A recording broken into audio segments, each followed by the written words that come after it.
The Bakongo people, a vibrant tapestry of communities with a rich cultural heritage, have long been rooted in the heart of Central Africa. Their ancestral lands span across the lower Congo River Basin, a region encompassing parts of the Democratic Republic of Congo, and Angola. Known for their artistry, musical traditions, and deep spiritual beliefs, the Bakongo have, for centuries, navigated the tides of change and upheaval that have swept across their homeland. However, their story, like that of the Democratic Republic of Congo itself, is one tragically etched with suffering and exploitation. The Bakongo, despite their resilience and enduring spirit, have become entangled in a web of interconnected crises, poverty, conflict, and displacement that have plagued the region for far too long. Their plight, often obscured from international headlines, reflects a larger pattern of neglect and indifference that has come to characterize the world's response to the Democratic Republic of Congo's perpetual turmoil. This essay delves into the often untold story of the Bakongo people, examining the historical roots of their present-day suffering and the complex interplay of factors that have allowed this crisis to fester in the shadows. It is a story that needs to be told, not only to shed light on the human cost of global apathy, but also to ignite a collective call for justice and lasting peace. The fate of the Bakongo, like that of so many marginalized communities worldwide, is a stark reminder that our shared humanity is tested not by the scale of the challenges we face, but by our willingness to confront them. To understand the current plight of the Bakongo, one must journey back in time, tracing the echoes of exploitation that have reverberated through generations. The arrival of European powers in the late 15th century marked a turning point, setting in motion a tragic cycle of extraction and abuse that continues to cast a long shadow. The Portuguese, driven by avarice and a lust for ivory and slaves, established a ruthless trading system that tore apart the social fabric of the Bakongo kingdom. The subsequent colonization of the Congo by Belgium's King Leopold II in the late 19th century only intensified the horrors inflicted upon the Congolese people. Leopold's brutal reign, characterized by a rapacious hunger for rubber, witnessed unspeakable atrocities committed against the Bakongo and other ethnic groups. Forced labor, torture, and mass killings became instruments of state policy, leaving an indelible scar on the collective memory of the Congolese people. While the formal end of colonial rule in 1960 offered a glimmer of hope for self-determination, it also ushered in a new era of instability and conflict. The Democratic Republic of Congo, caught in the crosshairs of Cold War rivalries, became a pawn in a geopolitical chess game orchestrated by external powers. Coups, assassinations, and proxy wars fueled cycles of violence, further undermining the nation's fragile foundations and plunging its people into a spiral of poverty and despair. Despite enduring decades of suffering, the plight of the Bakongo people, like that of many other Congolese communities, has largely been met with a deafening silence from the international community. The world's collective inaction in the face of such profound human suffering is not merely a failure of policy, it is a moral stain on our collective conscience. Several factors contribute to this persistent indifference. The Democratic Republic of Congo's complex history, often simplistically portrayed through the lens of tribal conflicts, obscures the underlying power dynamics and external actors who benefit from the status quo. The sheer scale of the crisis, with millions displaced and living in precarious conditions, can feel overwhelming, leading to a sense of paralysis and resignation. Moreover, the Democratic Republic of Congo's vast mineral wealth, ironically both a blessing and a curse, has fueled a predatory scramble for resources that has further destabilized the region. International corporations, often in collusion with corrupt elites, have exploited the country's weak governance structures to secure lucrative mining contracts, prioritizing profit over the well-being of the Congolese people. The suffering of the Bakongo people cannot be divorced from the historical and ongoing role of Western powers in perpetuating the crisis. From the early days of the transatlantic slave trade to the present-day exploitation of Congo's mineral wealth, greed has been a constant thread woven into the fabric of the Democratic Republic of Congo's tragedy.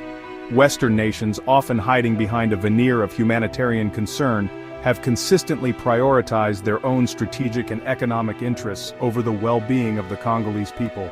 Their complicity in propping up corrupt regimes, providing arms and financial support to armed groups, and turning a blind eye to human rights abuses has only exacerbated the cycle of violence and impunity.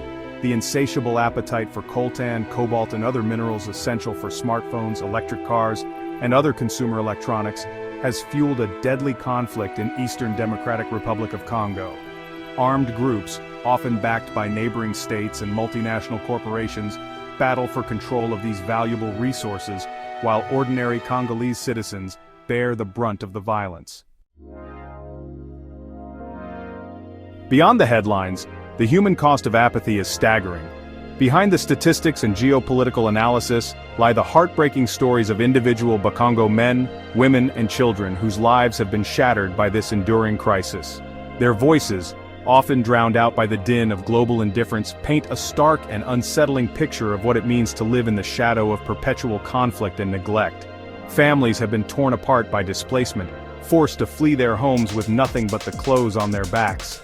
Children, robbed of their childhoods, bear witness to unspeakable horrors, their innocence lost amidst the chaos and brutality.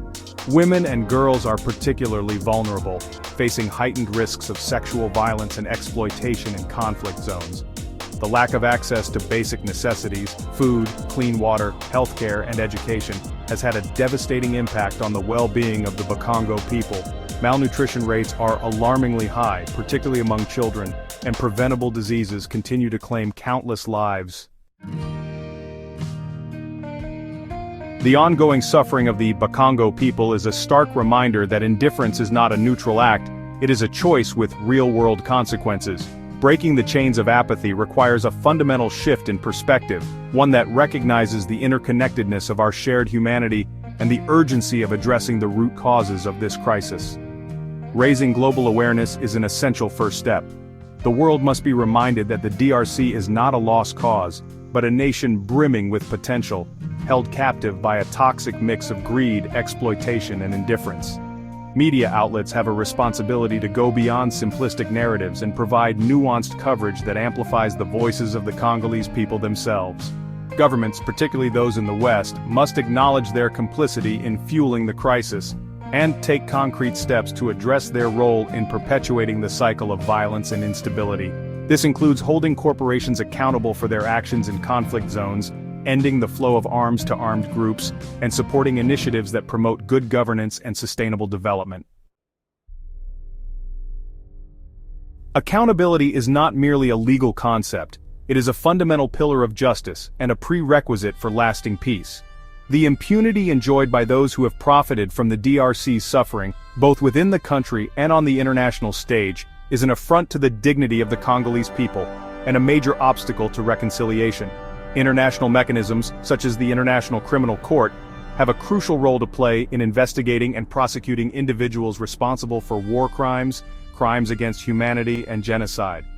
However, their effectiveness has been hampered by political maneuvering, limited resources, and a lack of political will from powerful states. Civil society organizations, human rights defenders, and investigative journalists are on the front lines of the fight for justice and accountability. Their tireless efforts to document abuses, expose corruption, and hold perpetrators to account are essential for ensuring that the truth is told and that those responsible are held to account. While the challenges facing the Bakongo people and the DRC as a whole are undeniable, it is essential to recognize the agency and resilience of the Congolese people themselves. Amidst the darkness, there are flickers of hope, signs of a nascent movement for change driven by a deep-seated desire for peace, justice, and self-determination. Grassroots organizations led by courageous individuals are working tirelessly to address the root causes of conflict, promote reconciliation, and empower communities to rebuild their lives. They are providing essential services, such as healthcare, education, and trauma counseling, while also advocating for policy changes that address the underlying structural inequalities that fuel the cycle of violence. Supporting these local initiatives is crucial. International aid and development efforts must prioritize community-led solutions, ensuring that funding reaches those who need it most, and that projects are designed and implemented in partnership with local communities. The ongoing suffering of the Bakongo people stands as a stark indictment of our collective conscience. It is a testament to the enduring legacy of colonialism, the corrosive nature of greed, and the human cost of indifference.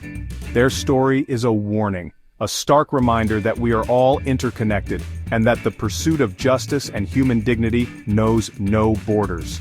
The world must awaken to the urgency of the crisis in the DRC, not only for the sake of the millions of Congolese men, women, and children caught in the crossfire, but for the sake of our shared humanity.